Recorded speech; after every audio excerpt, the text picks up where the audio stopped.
Hey everybody, welcome to Myopia Movies. This week we are going into the old Patreon archives to an episode of Mission Briefing, wherein we talked about the 1967 James Bond pseudo-comedy Casino Royale, which is all over the place and very strange. So thanks for doing what you do. We're taking our summer rewind break, but don't worry, for most of you this is brand new stuff, and it's all interesting stuff. And there's, in fact, even a weird, new, different host. John Copsey, friend of the show and regular, used to host the old Mission Briefing. So enjoy. Thanks for doing all you do to keep us on the charts, and thank you so much for 2024 and the end of Season 10. Looking forward to Season 11 very soon. Thanks, everyone. Hello and welcome to Mission Briefing. This is a special Mission Briefing episode. This will be partially released on the general Myopia feed, and then it will appear fully on the Myopia Patreon feed. And so this is your host, John Copsey, and it's been a while since we've spoken. It's good to see you again. And today we do Casino Royale, the 1967 spoof that predicted a whole lot of what came later, both original canon James Bond material, but also the Austin Powers of the world. And so we'll dive into this. And with me today is Nick Hoffman. Hey, guys. Thanks for having me, John. It's been a while. You have heard from us more recently than we have talked Bond, because I re-released a bunch this summer. It's good to be doing fresh material with you, John. It's been a while. It definitely has. It is good to be back. We didn't talk about this before, but do you want to talk about our fraught decision to be doing this instead? Do you remember what we were supposed to be recording for? I believe we were going to record for the new James Bond film, which was delayed by at least 6 months, up to a year. We'll see. Yeah. So this is kind of a very distant second place. But, we did it. We struggled through it, and now you, the audience, will get to struggle through as well. Yeah. And since John and I like each other, we might do some more of these espionage thriller. I heard that, you bastard. Yeah. we can subject Nick to more of these B movies. Well, these Bond-ish movies, I think, would be appropriate. Bond-ish, yeah, and that's actually something that I would like to bring more into Mission Briefing, since as you are dedicated followers know, we've run through the entire gamut of the established James Bond films, but there are a whole slew of films that either owe homage to James Bond or directly rip off James Bond, and one of those is the film we're about to do, Casino Royale, which does a bit of both.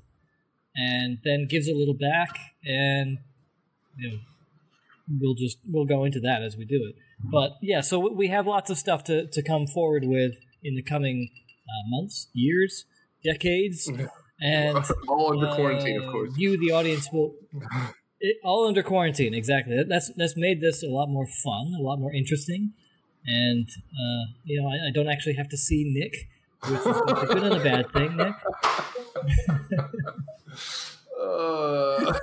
That's about right. I think we're all feeling that at this point. But yeah, it did. So this is something that Nick and I decided we would do, just the two of us, a little bit personal, and we'll see how this goes. So Nick, why don't you talk about the Patreon? So this episode will be released partially to the main feed and partially on Patreon. Yeah, and I don't want to dwell on this because I know those of you who are on Patreon are sick of us talking about it because you're already on it.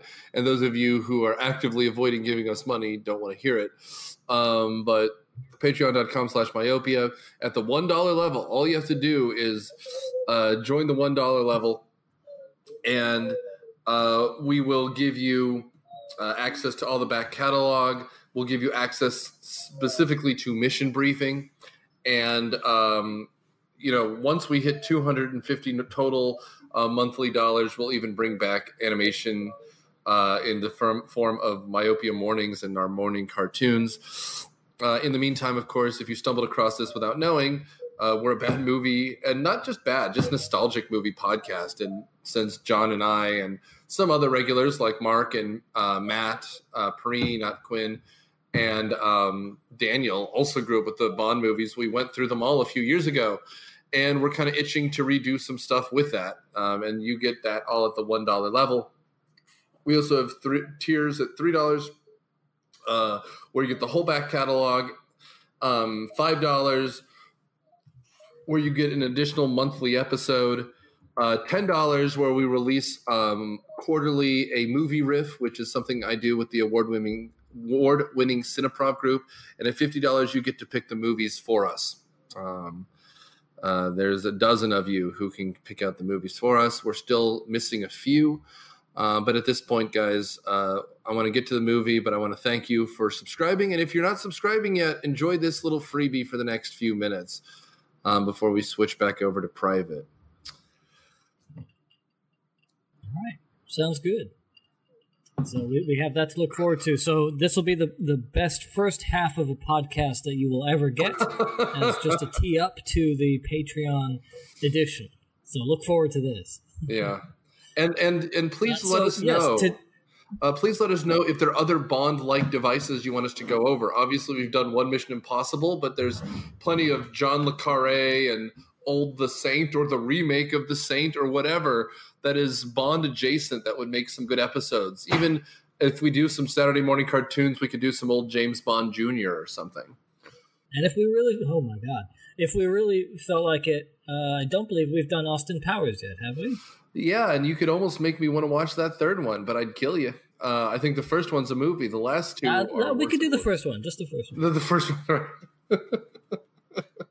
Yeah. Totally. So let's get into this. Casino Royale, not to be confused with the Daniel Craig Casino Royale. This is the 1967 Woody Harrelson, Peter Sellers, David Niven, Orson Welles. Actually, that's selling it pretty well right there. The cast is one of the highlights of this film. It's probably the only highlight of this film, but we'll get into that. This is very loosely based on the novel, the very first James Bond novel by Ian Fleming. I believe this is one of the things that spurred the dispute that split the James Bond franchise up until about year 2000, wasn't it? Yeah. And then the Broccoli Eon United Artists people bought the rights back from the people who owned this. Mm-hmm. So doing a bit of research into this, this was originally going to be a straight-up James Bond film. They were looking at people like Cary Grant to play James Bond. Oh.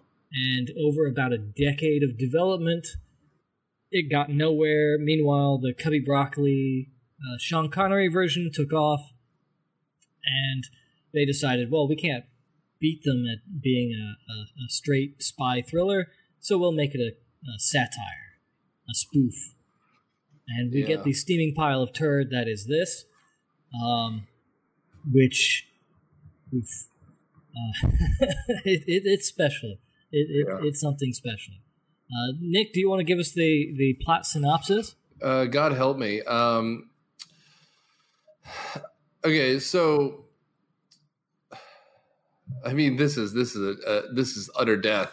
So effectively, the cold open is take your time. Take your time. I mean, I'm really trying to wrap my mind around this. It is such catastrophic nonsense that the fact that you brought up 5 directors is all you need. Like there's nothing that connects this film together. But I will attempt to do it. So cold open, smash cut, psychedelic titles, smash cut to 5 old men driving in a car.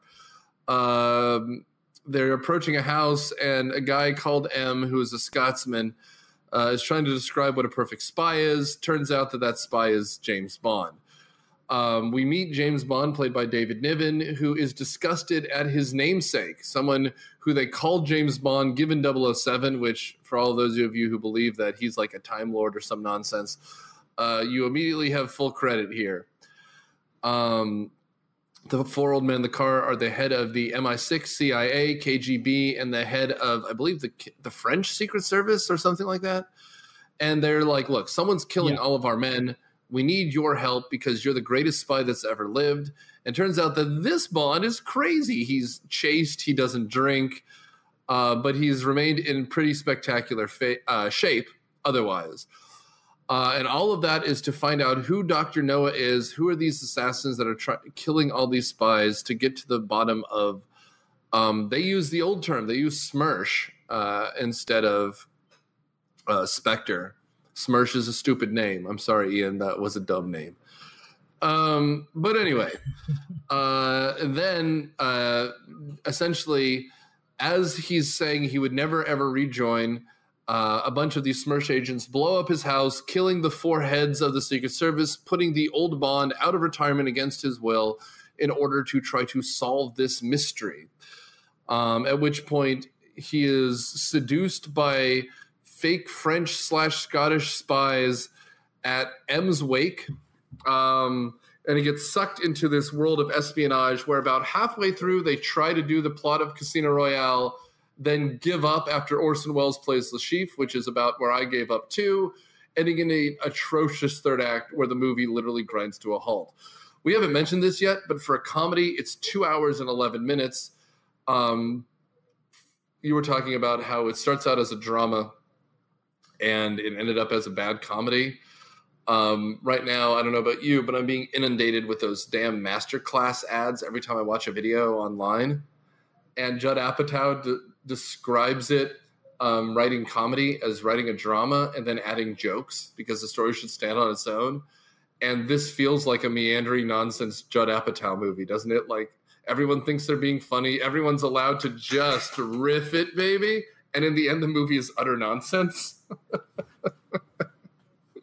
Oh, absolutely. And you throw in the fact that the actors are not necessarily renowned for their stand-up or their light on their feet thinking, and the 5 different directors and the decade of production and Peter Sellers leaving halfway through, and you get this steaming pile of garbage that has very little pulling it together. Yeah. Like the first act is probably the strongest, where we're given David Niven, well, we'll get further into the plot, but we're given David Niven kind of coming in and taking over MI5 as James Bond and responding to an actual threat that spies across the world are being killed. And he decides, well, to confuse everybody, we're going to name all our spies James Bond.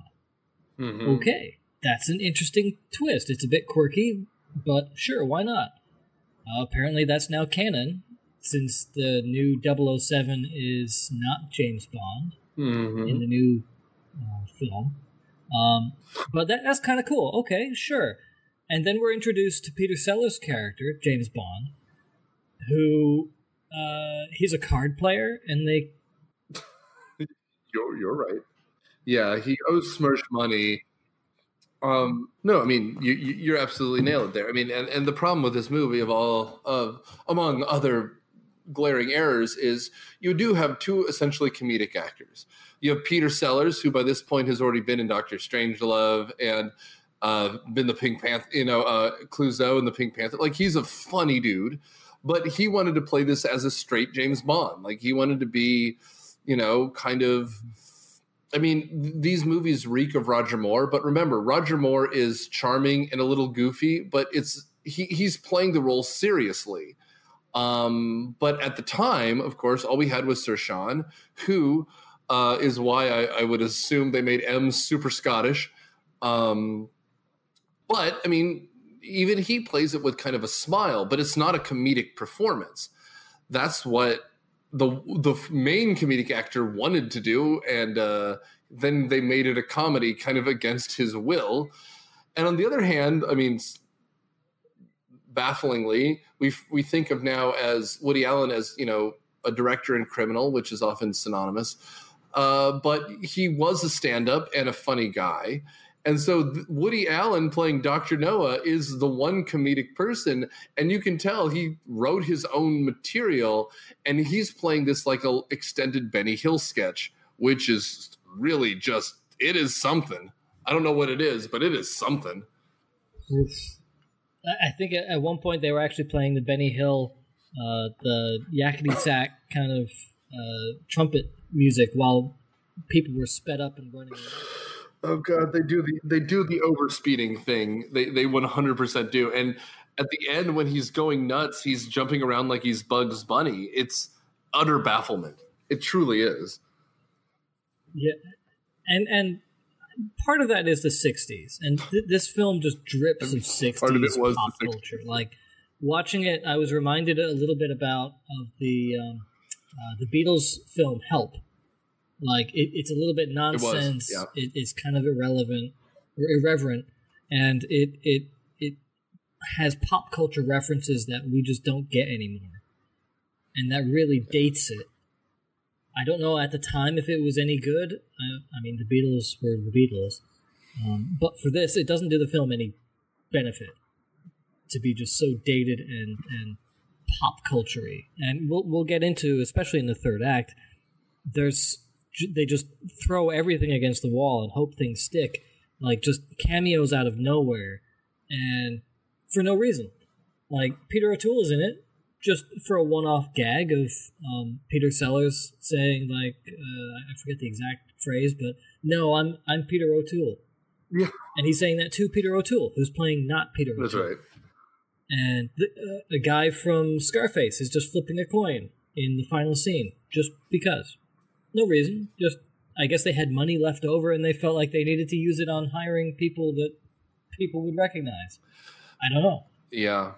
It also screams like this feels like a scary movie or something where you just need anything to hold the movie together, like it's tearing apart at the seams, and sometimes that glue is a cameo.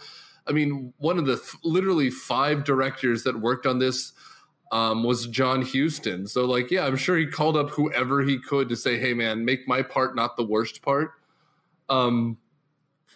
But for those of you who I guess have been, listening to the Twilight Zone, one of the things we've been doing is quoting interstitials. And if you've been doing our weekly trivia game, which I can guarantee you only John has on this podcast, I've been reading a lot of quotes from movie reviews. What now? I'm special. That's why I'm on the podcast with you right now. I want to quote the late, great Roger Ebert's review of this.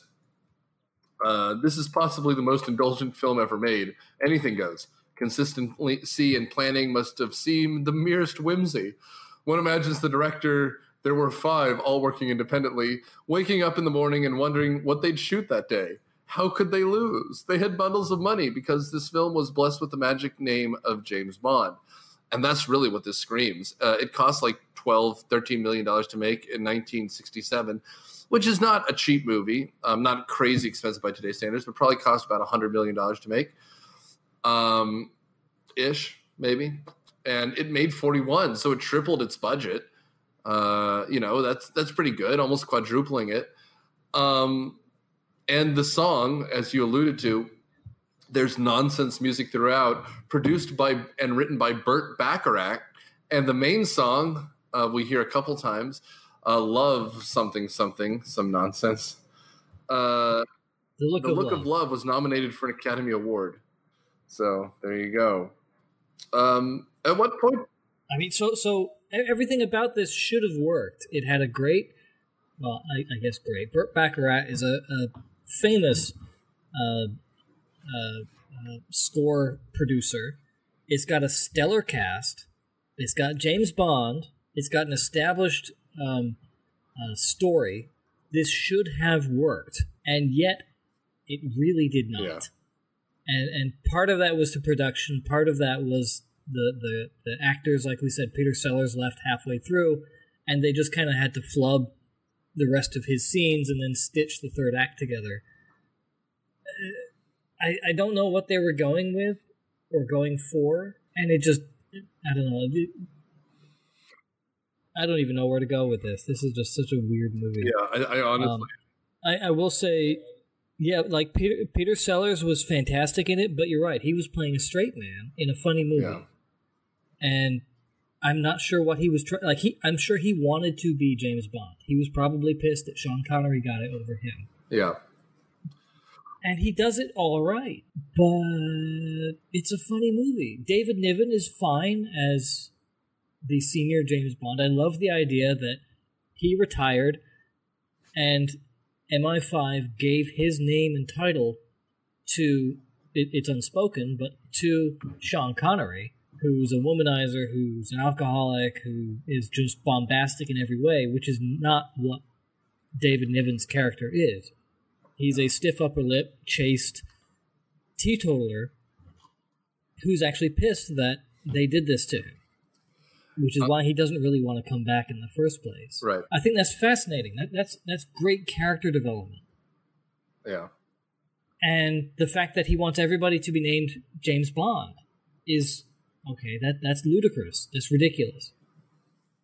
Yeah. And I don't know, the rest, like, he had an affair with, what's her name? The Matahari. Matahari. And so his daughter is Mata Bond. And we get a 15-minute introduction of her with an Indian dance sequence. And she's consistently dressed in Indian clothing for no reason whatsoever, even in East Berlin, or West Berlin. And it's all over the place. Yeah, I mean, frankly, at this point, I think we almost need to go like scene by scene or something, or movement by movement, and talk about this. So effectively, like I said, we open on Bond actively being recruited, and he's been retired for like 20 years at this point. He's well settled into his retirement. He is chaste. He is a teetotaler, and most importantly, he's English in a way that Sean Connery is Scottish, and that clearly bothers him. When he's visited by the head of all the other secret agencies, the MI6, CIA, KGB, and the Deuxième Bureau, which is the French, right? They all implore to they're trying to get him to come out of retirement, and then everything explodes. And it's unclear to me. This movie is nonsense. If M is supposed to have ordered the explosion and is accidentally killed, or if it's Smersh, but one or another, M is killed. The mansion is blown up, and Bond is put in charge. And then it just gets. And we're given a very long scene where Bond goes to M's ancestral castle to meet, I guess, for the funeral. And to meet with his widow and children, of which he has something like a dozen daughters, all between the ages of 16 and 19. That's the joke. And the only piece of M that was left was his toupee, and as his widow says, it's a treasured heirloom. Yeah. And yeah, that's what you expect out of a spoof. It's very, like you said, it's a very scary movie. It's just bad puns left and right. And all the daughters try to seduce Bond, and the widow tries to seduce Bond. I guess she's actually a Smersh.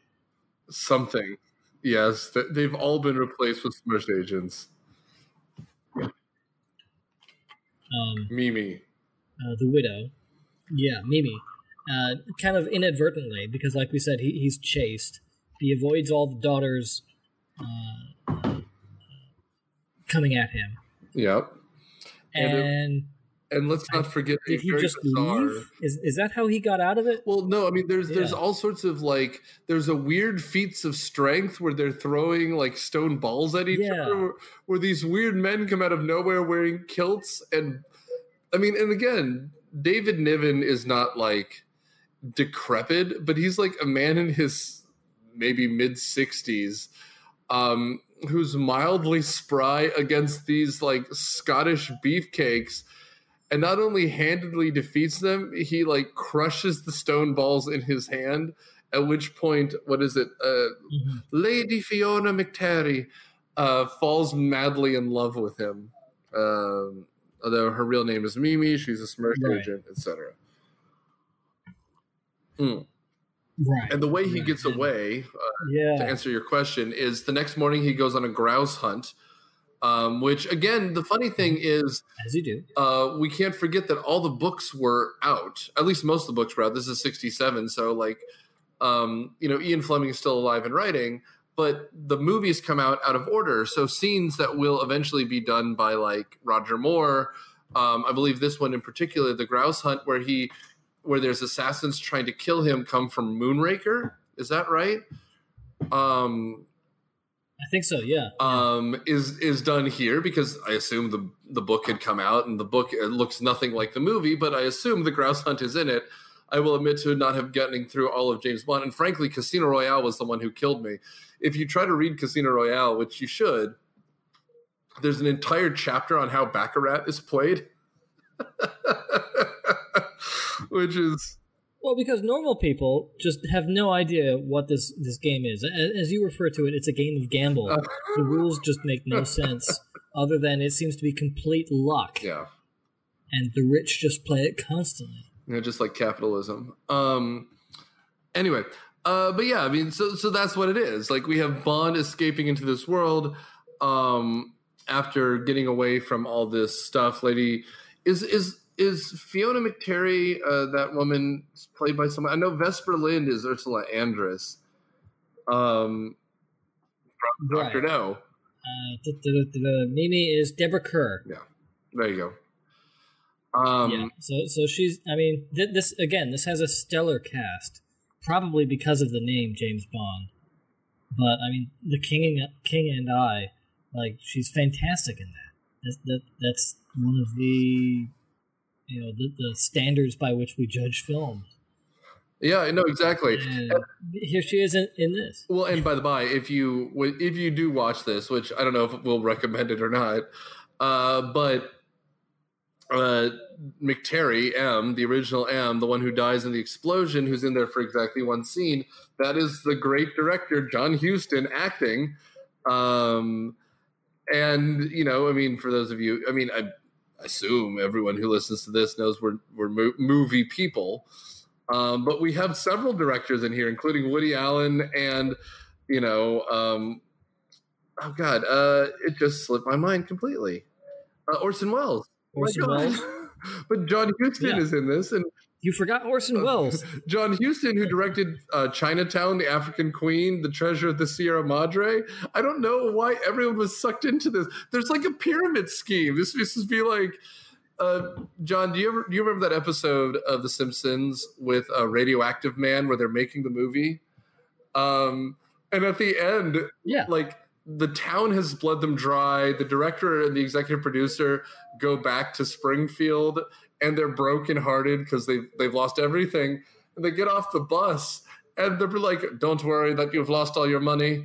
We're here to help. We're the people of Hollywood." And they all come out. Like, the idea that this was a troubled production. So sure, why not? William Holden is just going to show up and be a dude for 30 seconds. Orson Welles is going to do your movie. Woody Allen is going to just do your movie. The fuck is happening? Deborah Kerr, who starred in The King and I. Got made. Yeah. Right. Of course not. None of this makes sense. Like, how did this is A-list stuff, and yet they came in on this. And, like, I give Peter Sellers some credit. Like, he left. He saw that this wasn't very good. And granted, a lot of it not working is because he left. But still, like, it come on. No, I mean, but you also have to. So we're wow, I hear my leg in the background. I'm sorry. But like, you also have to, like, for just a second, think about, like, okay, so you got Deborah Kerr. She is in it for 10 minutes of the movie. That means she probably filmed for maybe a week. She was on set for a few days. Yeah. She was in The King and I, From Here to Eternity, Affair to Remember, Black Narcissus. She plays dramatic roles. She's a great actress. I'm sure for her it was like just a goofy week where she wears like a kilt and then some like, a nightie, and that's it. And she's like, okay, fine, I'll do your movie. Like, who knew what the other directors were doing? I bet you if you asked any of these people, like Ursula Andress had no idea what the other 4 directors. God knows if they even knew if there were 4 other directors. And like David Niven was in this to win, So who knows? Who knows? Well, unfortunately, David Niven was probably looking at this as like, this is my BAFTA. This is going to be it. This is the moment. And boy, did he choose poorly. I mean, when you're right, you're right. Also, they make BAFTAs for video games, so who knows?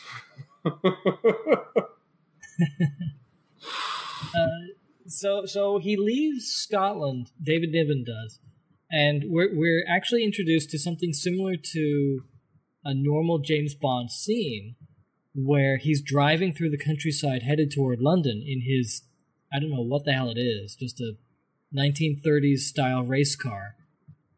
And he's followed by a Smersh agent and also a milk truck that's primed to explode. It's being driven remotely.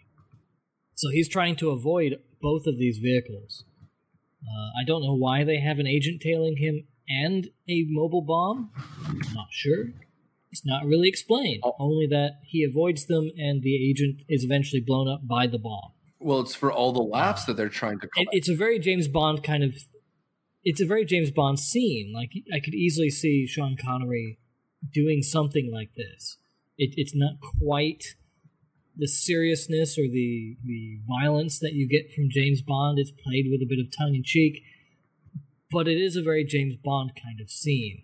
And it definitely nods to the source material. Well, it does. And I mean, like, we've seen scenes like this throughout. In fact, it reminded me very much of the opening, or the first scene after the cold open of GoldenEye, where they're racing down the mountain. And then Xenia on the top is driving a Mustang or whatever she drives. I don't remember. I'm not going to go to the car IMDb and check. But where Bond is doing like a road test with the psychologist, and Xenia and him are kind of playing chicken with each other into traffic. It is. It feels like a Bond scene. And it's very funny that in the previous scene and a half, Niven's Bond is decrying all the gadgets. And here he's using all them gadgets because, Luddites and all. But yeah, so... Exactly. Yeah, please. Yeah, no, it's fascinating. This is when we're the scenes with David Niven in the first act are some of the strongest scenes in this film for this very reason. Like, you can almost tell this is where the script was at its best. This is where everybody was in agreement. This is awesome. This is a fantastic film. This is probably what greenlit the film. Okay, we've got the first third. The rest is going to be just like this. We promise. Give us money. Yeah, and money they got. Like, at every turn, our narration seems like it could turn into like the Arrested Development stuff, where it's just like, you know what I mean? Like, and then they got more money for their failed Bond project. Like, it just, all of it seems so much like, how could this project lose? Well, let's see how this project could lose. And they just keep steering that direction. Anyway, from here, we're reintroduced to Moneypenny, where her and Bond have a seductive look. And she goes, actually, I'm Moneypenny's daughter, which is gross. Yep. And because I think he actually kisses her, doesn't he? Right, and it's kind of like European style kiss on the cheek, but it's supposed to be smoldering. Which, I mean, it's David Niven. He can do it. But he also doesn't put together that he's been retired for 20 years, and this woman is clearly 23 or 24. Right. Moneypenny, you haven't aged a day. Gross. All of this is gross. Yeah. But then we get kind of a phenomenal scene with Bond and some hanger-on who I kept being convinced was Mr. Bean, but it was not Mr. Bean. He's the most English man who ever. Oh my God, it's shocking. It is. You could almost see up his nostrils every time he says something because his nose is so high in the air. My goodness gracious.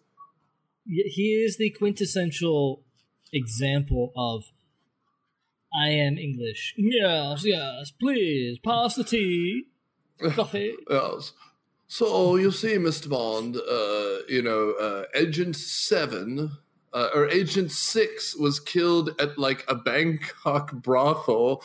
Agent 5 was killed at like a geisha house. Agent 4 was killed at like in an orgy. Like all of these, and Bond goes, everyone's dying because they're too horny, or he's told that everyone is a sex maniac or whatever it is. Right. And if I recall correctly, this is also where we get the joke along the lines of the name James Bond was retired so he could appear on television.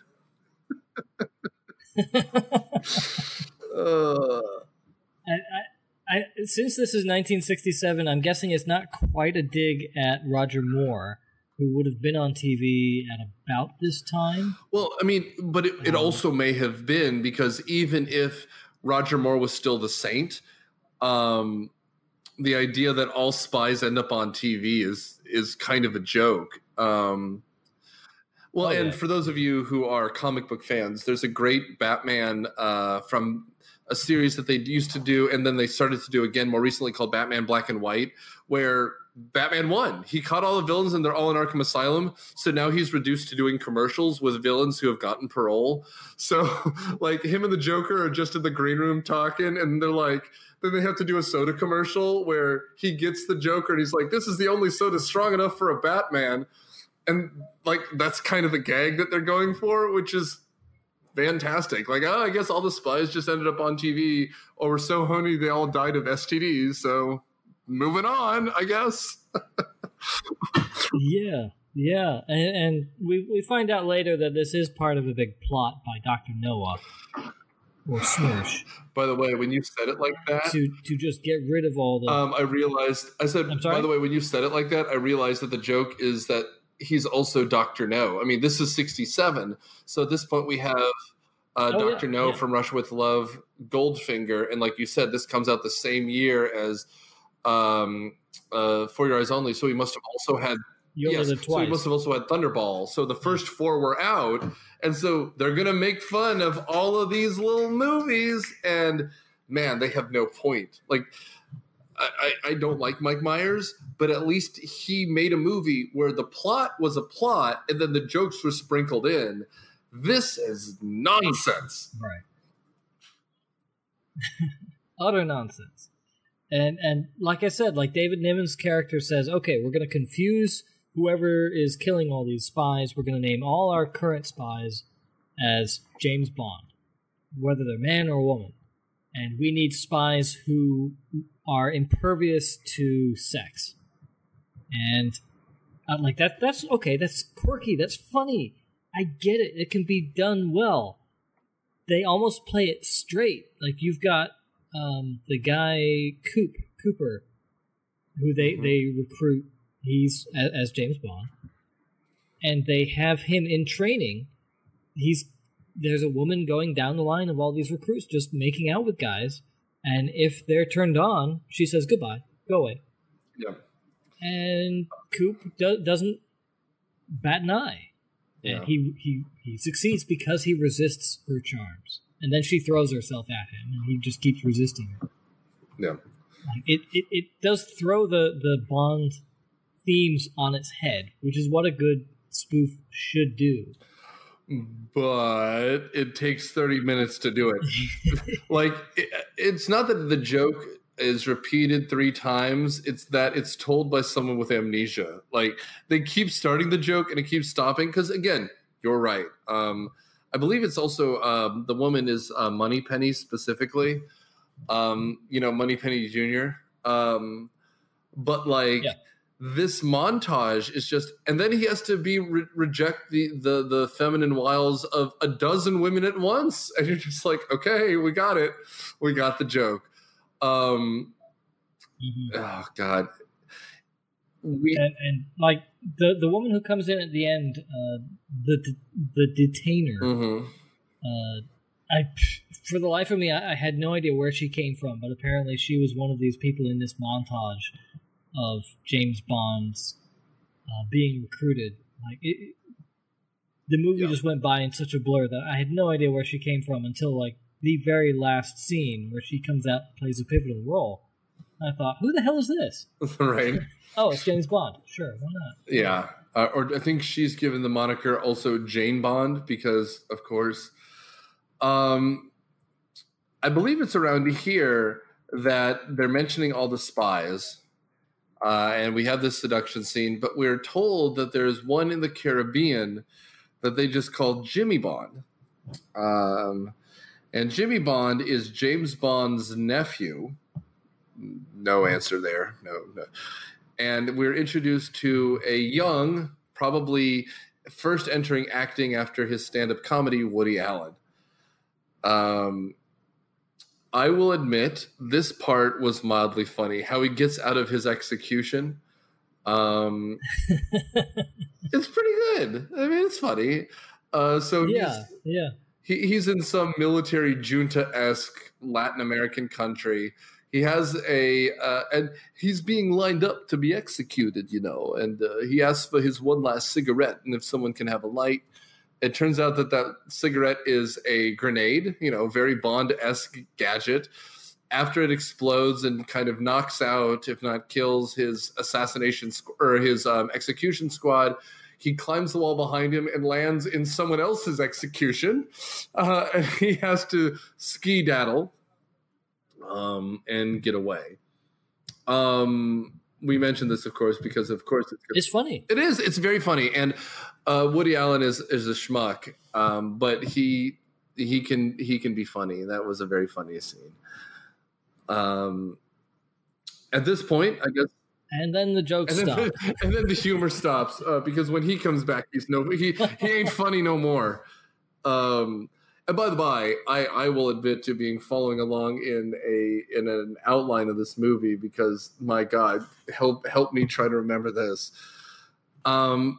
First, Bond hires Vesper Lynd. Vesper Lynd, of course, made famous in the more recent Casino Royale movie, which we both agree is effectively a masterpiece. It's possibly one of the greatest movies of the last decade, let alone one of the best Bond movies, if not the best Bond movie. Just in terms of movies, everyone has their favorite, but that might be the best movie. But Vesper Lynd is a retired agent turned millionaire of one sort or another, and her recruit that Bond is, asking her to help recruit is a guy named Evelyn Tremble. Evelyn Tremble is he's your standard kind of rich, educated type who's good at cards. And if we're trying to, again, this is supposed to be the polished Bond figure. So they want someone who's dignified, classy, and he screams being like the Cambridge type, where he has none of the actual charisma. He pretends he's just very good at what he does. He's well-dressed. He's charming.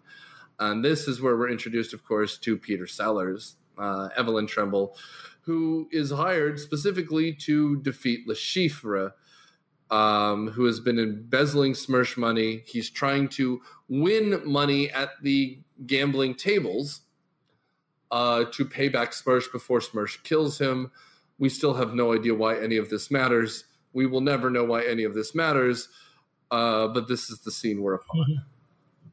Yeah, and Peter Sellers is pretty good. Like we said, he tried to play this as a straight role, which is really unfortunate. But as far as it goes, it's not bad. Like he plays the somewhat reluctant Evelyn Tremble, saying like, "I just play cards. What makes you think I can be a spy?" And then he goes up against the chief, and he does it pretty well. Like it's a very Bond scene. The secret agents set it up for him, and we're getting a little bit ahead, but the actual card-playing scene is, I guess, straight out of the book, with the exception of the magic tricks by Le Chiffre. And, Peter Sellers does it pretty well. And I liked his role in this. Well, and what I was going to say is I would totally be behind a movie that talks about the recruitment of James Bond, right? And if we started here with M, who even could have been a retired James Bond, calling on some of his old acquaintances and saying, look, here's my problem. We want to get into Smersh, and we think Le Chiffre is the answer because we know he's been stealing from them and maybe if we cause him to go bankrupt, he'll turn. So let's recruit this guy. He's at one of our top universities. He's at Oxford. He's at Cambridge. He's smart, but he can play cards and he's charming as hell. And this is his foray in. That's all you've got to do. You have Peter Sellers, man. You even have the great Orson Welles. Why it took us 40 minutes to get to this nonsense and why it then dissolves from there, man, like... Yeah, the whole card scene, which should be the pivotal point of this film, it lasts all of, 10 minutes? After three nauseating we're given all this other crap that has nothing to do with it. Yeah. Well, apparently that was Orson Welles. He insisted on doing magic tricks. Sure. And because the directors, I guess, had no backbone, they said, oh, why not? That'll make it funny. And it didn't. It made it a weird scene. I mean, I will say, too, though, this is an actor saying, how can I guarantee that I'm on screen for more than 6 minutes? Right? Although, I mean, of course, Casino Royale leaves Le Chiffre as this maniac who then tortures Bond. I totally believe that Orson Welles could have beat Peter Sellers to death. That man is a bear of a human being. And that voice comes on and just like, I am in trouble and the brain is going to kill me. He was a good choice as Le Chiffre. Like, he's perfect from a voice and a stature. The magic tricks were really weird, but I mean, he did it pretty well. Yeah. I had no idea where the scene, I guess, preceding that came from. Where they go, Bond recruits his daughter, Mata Bond, from India, apparently, to go to West Berlin to infiltrate a non-profit International Mother's Help, which is supporting SMERSH. Yeah. It's a training center. For au pairs. We're not entirely sure why. Nope. And why it matters, really. Mm-mm. But Mata goes in, and she realizes her mother is a big name in this group. Actually, some of the more striking scenes were in this building, which I guess is made or modeled after the cabinet of Dr. Cagliari. Yep. Which is one of these great impressionist early films, but there's no right angle in the entire place. It's almost something out of a Tim Burton film. And it looks fantastic, and you've got the great Ronnie Corbett, who's a huge 60s comedian in England at the time. He's like this weird agent who's helping them, but he's in love with Mata Hari and in love with Mata Bond, which again is a bit creepy. And Le Chiffre is selling art to help raise money to, I guess, cover up his embezzlement from SMERSH. Right. And Mata has to destroy the art to force him to play cards, I guess? Maybe? That's a whole big something. And if I recall, too, specifically, the art is not just art, it's also blackmail photos, which, like, this scene is, of course, utter nonsense. I'm going to describe it in agonizing detail because, guys, I want you to picture the construction of these jokes. There's an art auction, and it's based around the revealing of these pictures of members of various, State Department, presidencies, governments in embarrassing positions, men with women, parties, etc. And so up front, you have the Americans, and the Americans will stand when they auction. The Chinese will stand constantly and sit when they auction. The Russians are there, but they're snily looking at everyone. The British are there, and they're ignoring the situation. Like, all these weird, awkward stereotypes. And then we see the first picture. Everyone starts to bid. Mata Hari goes up into the projection booth, takes the slides, and plays some war footage. And because these are old nut jobs, they all think that there's a war on. She then takes the pictures, flushes them down a toilet, but doesn't flush it, goes around a revolving door where she comes across this robot butler man, slides down the banister in time to, end up fighting a bunch of people when a member of the Foreign Service shows up and helps fight her way out. Who was actually the cabbie who brought her there. Right. She hops a cab in London, and the cab drives her to West Berlin.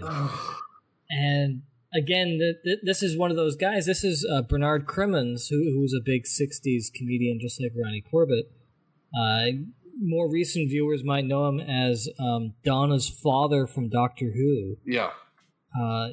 He's kind of playing it again as kind of a straight man, but he's a cab driver who just drove her from England to Germany.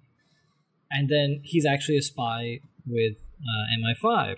So he helps her escape, fighting all these military types. God, the more I look at this cast, the more And honestly, I don't know about the art thing. That I don't know, that was weird. But when I was watching it, I thought a better way to do it would have been like the old Monty Python sketch, where I think it was like an evening TV show, like a game show called Blackmail. And they start off with a black screen, and they release it kind of line by line. There's a picture on it of someone in a compromising position. How long will it take Mr. So-and-so to call us? And the longer it goes, the higher the rate is for them to stop showing the rest of this film. And he goes like, I'll give you a hint. That would have been a perfect idea. I'll give you a hint. He's an MP. Exactly. And it's just line by line. Oh, that's funny. Exactly. Like, this would have been a fabulous way for them to do that instead of whatever it is they ended up doing. I don't know the timeline, whether or not Monty Python was later or not. But, like, again, this doesn't make much sense. It's just an excuse to kind of have a farce. Which, well, and speaking of, had you given this to Terry Gilliam, this might have been a movie. Because they come, like, and remember, like, I love Monty Python, but when you watch Monty Python, you realize it's just the best of that form of comedy. You know what I mean? Like, just like watching SNL in the 90s, like David Spade and Adam Sandler and like all those guys, Phil Hartman, the late great. They're not doing anything terribly unique. They're just doing it the best of that generation. And that's what Monty Python was. And there are moments in this movie where I'm like, oh, like if this was John Cleese, this scene works. It's just not John Cleese, right? But it's funny that I'm in that mindset because, like, there's a woman called Miss Goodthighs, which is such a stupid Bond name, but it's played by Jackie Bissett. Jacqueline Bissett is in this movie from The Detective and Bullet, like Academy Award winner for the Murder on the Orient Express, doing nothing. And her character doesn't matter. Like one of the best French actresses of the era who can do comedy and do not. And she's just, I mean, I get it. It's a Bond movie, so you need eye candy. But like Inspector, they still have lines that add to the plot. This screams of like that woman who runs across the scene topless in Airplane, but if it was played by like Betty White, you're just like, why would you hire her to do nothing? Right? Which again is everyone in this cast. Yeah. Like, why? They're making some sort of joke. It's almost like they had more money than sense. Like, they could have made this thing for $50, but they had $12 million. Yeah. So they came up with all new reasons to spend money. Like, let's get Ursula Andress. Let's get David Niven and Peter Sellers. Let's get Orson Welles. Let's get, let's do this. Let's have a flying saucer in there. Because, yes, a flying saucer comes to Let's have Woody Allen as, some weird bad guy. Let's have all these special effects. Because why not? It doesn't make any sense, and the directors should have been shot for this. And unfortunately, yes, she's playing against... Yeah, Miss Goodthighs is playing against Peter Sellers' Tremble, where she's trying to seduce him, and he's... Again, Peter Sellers is trying to play it safe, and this could have been a scene out of Dr. No. Like, she drugs him, he drugs her, and... kind of he passes out and he wakes up and Vesper Lind is there saying, yeah, I got rid of her, you're all better now, let's go play some cards. Right. It was a weird cut. I don't know. I mean, and again, like it's a movie spinning its wheels. Like, if you're learning to act or if you're writing a review, you ask, what's the scene supposed to teach this character? Nothing. None of this matters. Anyway, let's jump ahead a little bit. I mean, Lashif is desperate for winning. He has these glasses that are like infrared, which is something. Infrared. Yeah. Lind steals the glasses, which allows Bond to kind of win. And Lind is then Vesper, I guess, is kidnapped outside the casino. Tremble is also kidnapped Evelyn, who's now also Bond, played by Peter Sellers. The naming conventions makes this impossible to talk about. And during this, we have a weird psychedelic scene where Lashif starts torturing people like hallucinogenically, right? Like he's in this. Yeah, and this is in between where Lind is kidnapped and Tremble is kidnapped is where this movie goes to shit. We see Lind being kidnapped. She's got a bag over her head. She's hauled away. Peter Sellers comes out and says, "Have you seen her?" And the doorman says, "Oh, did she wear a green dress with a black bag over her head while she was being carried away by two strange men?" Yeah, she went that way. Which is this, and then Peter Sellers just gets into a car, makes some sort of weird comment, and all of a sudden he's kidnapped. Yeah. That's where Peter Sellers left. Well, I mean, and for us, that's an Austin Powers joke. That is better in Austin Powers, right? I think it's literally the joke. It's like, was it a tall woman with a green dress that was like surrounded by tall, burly men? And he goes, "Yes, that sounds like her." And he goes, "Never seen her." Mm-hmm. Right? Like that's the actual joke. That's how the joke works. Someone who's told a joke, fix the script, man. But yeah, I mean, and you can tell. And I will never recommend this movie because I don't get the charm. But if you've seen The Room, there's a scene where everyone's playing football in tuxedos. And the friend who's a psychologist falls and he goes, "That's it, I'm done." And the scene plays it off like he's done playing football, but that's also when the actor left. That's what this Peter Sellers scene is. He gets in the car and he's like, "I'm finished." And you're right. He's done. He never returned. And he's Peter Sellers, so he still got all the money, which he should have. Yeah. He's the best. I believe he actually got, instead of cash, he got a cut. And from what one of the sources I read said, his estate is still collecting on this. Like, he made a fortune off this film. Thanks to this podcast. Which, good for him. That's why you should always ask for a cut of the proceeds. Yeah. But yeah, so we're given this strange torture scene, which is very 60s, very psychedelic. Scottish bagpipers, Highland soldiers just bagpiping away with him in the middle, kind of avoiding them, and Peter O'Toole is there again for some reason. And then Vesper Lynd shows up, guns them all down, and guns down Peter Sellers. Off camera. Off camera. Because again, Peter Sellers had already left by now, so they're trying to staple things together. And by the way, if you missed that, you're fine. At a certain point, I wondered where he had gone, and then I was just like, you know what? It's for the best. Because the next scene literally involves a UFO. So a UFO landing in Trafalgar Square, kidnapping Mata Bond. Mm-hmm. And somehow, they track it to Casino Royale. So David Niven and Moneypenny go to rescue her. Right.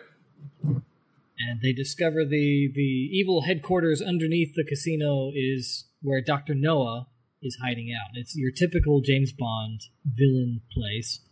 And they realize Dr. Noah is actually Jimmy Bond, who is Woody Allen. He survived, and he's just trying to spite his uncle James Bond, and his big plan is to set off a biological bomb that will kill all men over the height of 4.5 feet. Yeah.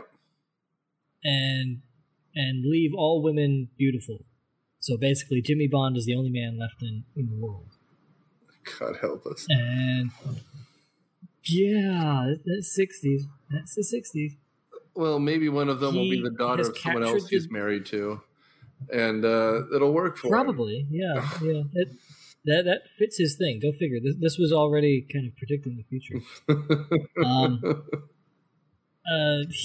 Woody Allen has already captured the other James Bond, the detainer, the lady James Bond that we were only introduced to in one scene, and now she's got a pivotal role to play. He tries to convince her to be his partner in crime. She agrees and has him swallow the atomic pill. Just cause. That's an okay scene. She seduces him and puts the pill in his champagne, and he drinks it, and she says, "Ha-ha, sucker." Yeah. And he hiccups, counting down, I guess it was 100 hiccups, something like that. So every time he hiccups, he goes 98, 97, 96. And once he gets to 0, the bomb will go off. They all go back up to the casino where David Niven, Moneypenny, Mata Bond, Cooper, the detainer, also, everybody, cowboys and Indians, 600 other people named James Bond. Yeah, all these women who are with Smirsh, various gangsters. It just becomes, if you've ever seen the end of Blazing Saddles. Blazing Saddles. If you've ever seen the end of Blazing Saddles, this is exactly it.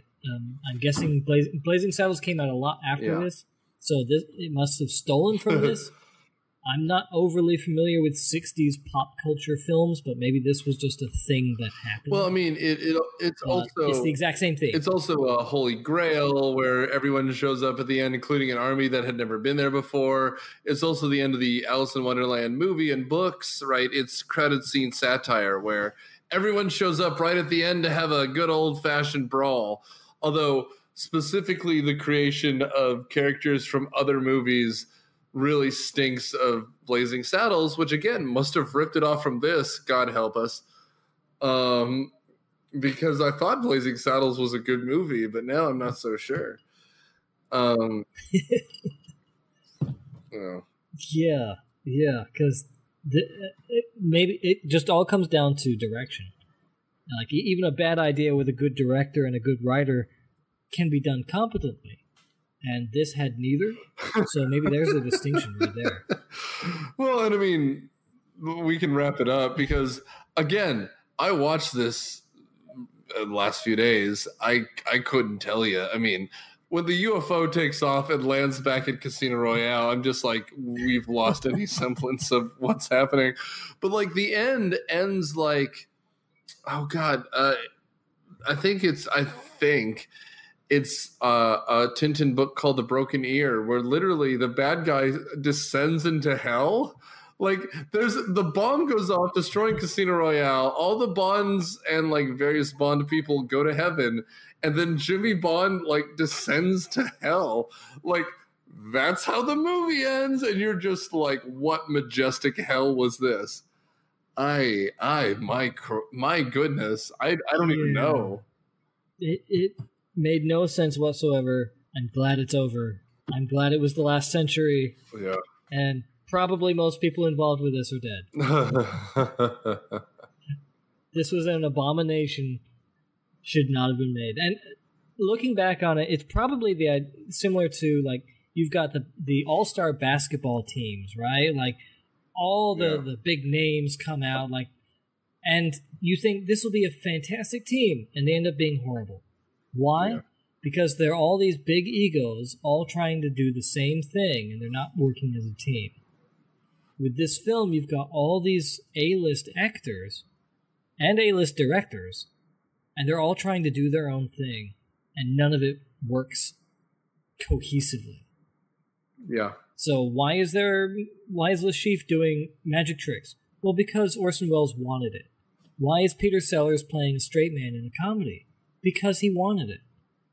Why is Ursula Andress there? Because she was in a James Bond film. Like, these are the only reasons these things exist. And it does not work. It really does not work.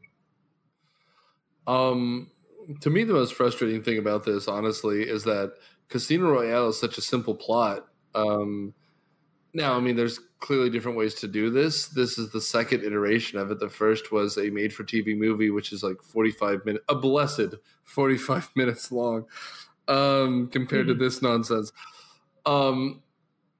And of course, it's a gritty reboot for Bond under Daniel Craig, who may eventually get his final movie 37 years later when all of this ends. This movie is almost a seeing is believing kind of situation. But it's so long. My God, I don't know if I can recommend this. But I'll throw it out to you, and I'll throw it out to John here. But do you want what are we doing next? Do you want to do the made for TV version, or do you want to do a real movie that feels like a spy caper? What do you feel like? I've never seen the original TV version of Casino Royale. I would love to see that, but we have plenty of other material of James Bond-ish films to pull from. So I would love to put it out to the audience to see what they would prefer. Mm-hmm. But I'm open to anything. Yeah, I think you're right. I think next month, well, rather a month from when this is released, this will come out like third week of May. So why don't we say third week of June, we'll come out with another mission briefing where we'll release half on the main feed, half and the whole thing on Patreon. And we will we'll figure it out from there, guys. John, why don't you close us out? Well, this has been Mission Briefing, bringing you Casino Royale, the 1967 spoof of the James Bond series. We watched it so you don't have to. And find us next time here and every time on the Mission Briefing Network. This has been your host, John Copsey. And this has been Nick. Remember, stay indoors, and we'll see you when this pandemic ends. Thanks, guys. Thanks, guys. Mission Briefing is produced by Dude Letter Podcasting. It is hosted by John Copsey. It is edited by John Copsey and produced by Nick Hoffman. Please rate and review Mission Briefing on iTunes, Stitcher, or wherever you get your podcasts. Thanks.